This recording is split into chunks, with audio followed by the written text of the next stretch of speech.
What's good, YouTube? Welcome to the first video on the brand new channel. If you enjoyed today's video, make sure you leave a like and subscribe.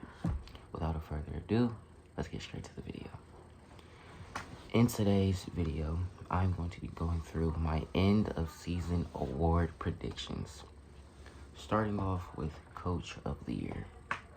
The only candidate I see for this award is none other than Lakers head coach, JJ Redick. Going into the season, nobody expected the Lakers to do much, as they just fired their head coach and then hired a rookie head coach, hiring somebody that has never coached any level of basketball. And as I'm recording this, they are the 4th seed in the West and just about 2 games back from the 2nd seed. And over the last 11 games, they have the #1 defense and a top 5 offense. He has completely changed the Lakers team around, showing all the possibilities that they can do going into the postseason.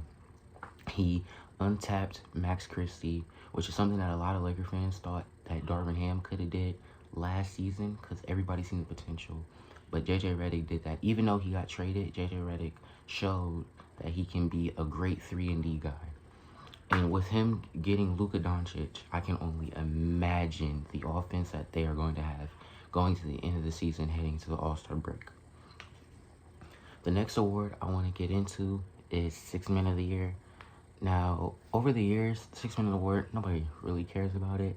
And the candidates are always, it can just go anywhere. So my prediction is Naz Reid. I think Naz Reid is the best bench player in the NBA by far.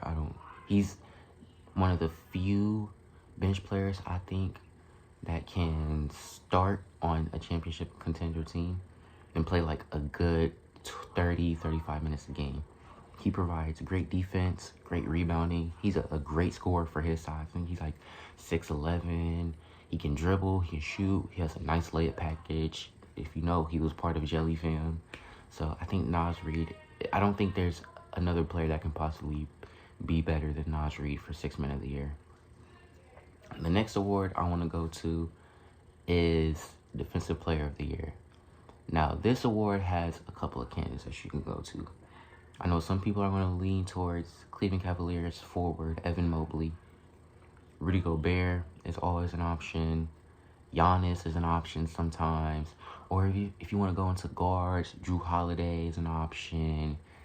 Some people, I've heard Shea could be a Defensive Player of the Year. I don't agree with that, but it's just something I've heard. But my pick for Defensive Player of the Year is none other than the alien Victor Wembanyama. I think he could have got it last year, but Rudy Gobert got it, the narrative for Rudy Gobert is always going to be like, people always look at defensive rating. Nobody really knows what that means. But I think this is finally the year that Victor Wembanyama wins it. I think the media wants him to win it. The narrative is for him to win it in just his 2nd season. I don't think there's a better rim protector or shot blocker for this award. The only other person I can say that could get it if Wemby doesn't get it is probably Evan Mobley. I think he's one of the best big men in the NBA. Definitely a top 10 big by far.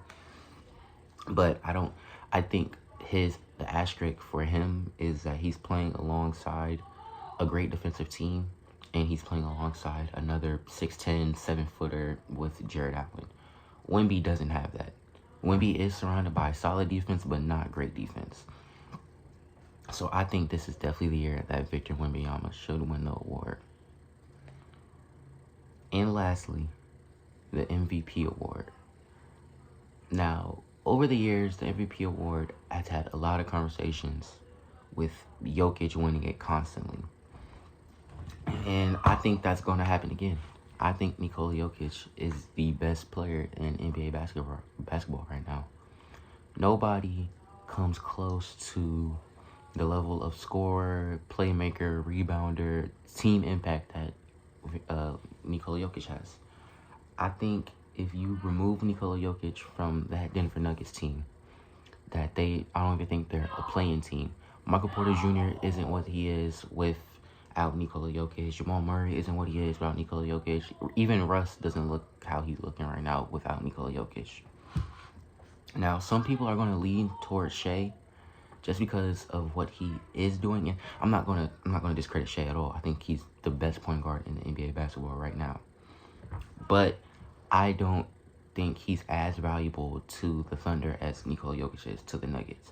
I think if you remove Shea from the OKC Thunder, I think they're still probably like a playing team. If like they could even be like an 8 seed, 7 seed. If you remove Nikola Jokic from the Denver Nuggets, I think that team is just completely done. I don't think that's barely a playing team. I think that's barely a playing team. Another candidate I've heard is Giannis. I think Giannis is a very, very good NBA player. I just think his only reason for not getting it is that the skill gap between him and Jokic, I don't think he's ever going to get over that hump of passing Jokic in the race anymore. He had his 2 in 2019 and 2020. But I think that was pretty much done for him. I don't think he's a very impactful player. The same thing I said for Jokic applies to Giannis. I just don't think the media is ever going to give it to him, strictly for who Jokic is as a player. Another name, the top 3 right now is Jokic, Shea, and Karl-Anthony Towns. Now, Karl-Anthony Towns has been a very productive NBA player this season, but I just don't think he has the media presence, the marketing to get it. But that is the end of the video. Very quick video. I'm just really trying to get into this. I'm gonna get comfortable with anything. Longer videos will definitely happen in the future. But like I said, if you enjoyed today's video, make sure you leave a like and subscribe. And until next time, peace.